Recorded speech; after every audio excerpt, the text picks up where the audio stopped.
পরমারাধ্য প্রভুজির শ্রীচরণে আমার অনন্ত প্রণাম জানিয়ে আমি আজকে প্রভুজির আদর্শ, প্রভুজির বাণী, প্রভুজির শিক্ষা, যুব সমাজের প্রতি প্রভুজির আহ্বান, নারী শক্তি বিকাশে প্রভুজি, এরকম কিছু কিছু বিষয় নিয়ে বলার চেষ্টা করব।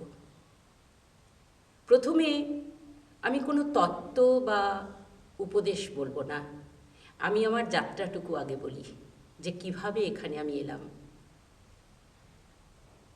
পথ যখন কাউকে ডাকে, কিছু ডাক এমন থাকে যাকে উপেক্ষা করা যায় না। ঠিক এই রকমই বোধহয় এক ডাক পেয়ে প্রথম জীবনের খুব গভীর এক অস্থিরতার সময় বান্ধবী শম্পার কাছে সময়তা মঠ এবং প্রভুজির কথা জানতে পেরে আমি এখানে একদম একা দুর্গাপুর থেকে বাঁকুড়া অমরকানন রণবহলে সময়তা তটভূমিতে এসে উপস্থিত হই। প্রথম দিন আমার দর্শন হয়নি। এরপর প্রভুজির দর্শন, তার সান্নিধ্য লাভ, তার আশীর্বাদ ধন্য হই, আজও হচ্ছি।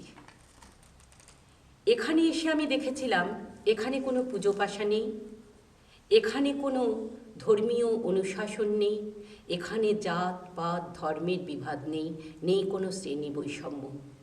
তাহলে কি আছে এখানে? এখানে আছে জীবন সূর্য হাসপাতাল, এখানে আছে স্বনির্ভর প্রকল্প, এখানে আছে অবৈতনিক শিক্ষা ব্যবস্থা, আর খোলা অঙ্গনে মনোদ্বীপের বিশেষ শিশুদের বেড়ে ওঠা।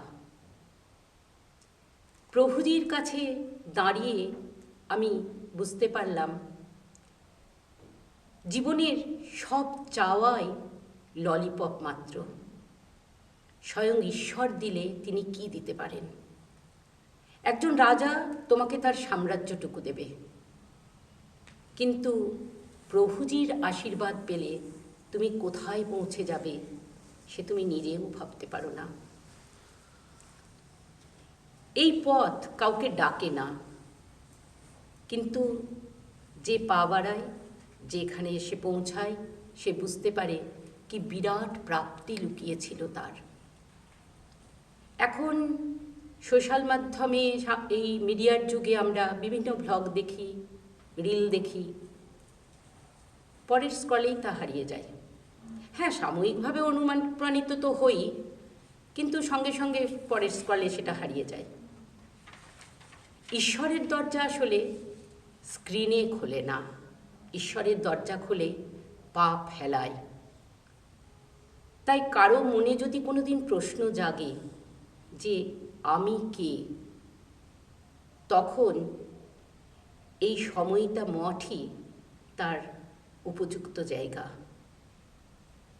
এখানে নিজের ভেতরে আলো ফেলতে শেখান প্রভুজি, অন্ধকার দূর করে আলো ফেলতে শেখান, এবং প্রভুজি বলেন যতক্ষণ না তুমি তোমার লক্ষ্যে পৌঁছচ্ছ তুমি দরজাটা নক করে যাও। আর তারপর কি, দরজা খুলে আমি কি দেখলাম?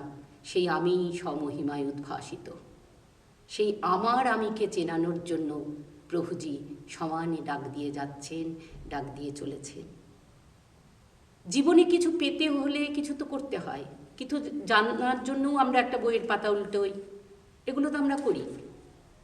তাহলে যদি প্রশ্ন জাগে যে আমি নিজেকে জানব, তাহলে মানবতার পীঠস্থান, ভালোবাসার পীঠস্থান, প্রভুজির সেই আলোয় আলোকময় সাম্রাজ্য, একবার এই সময়টা মঠে এসে দেখুন কি লুকিয়ে আছে এখানে। ধন্যবাদ।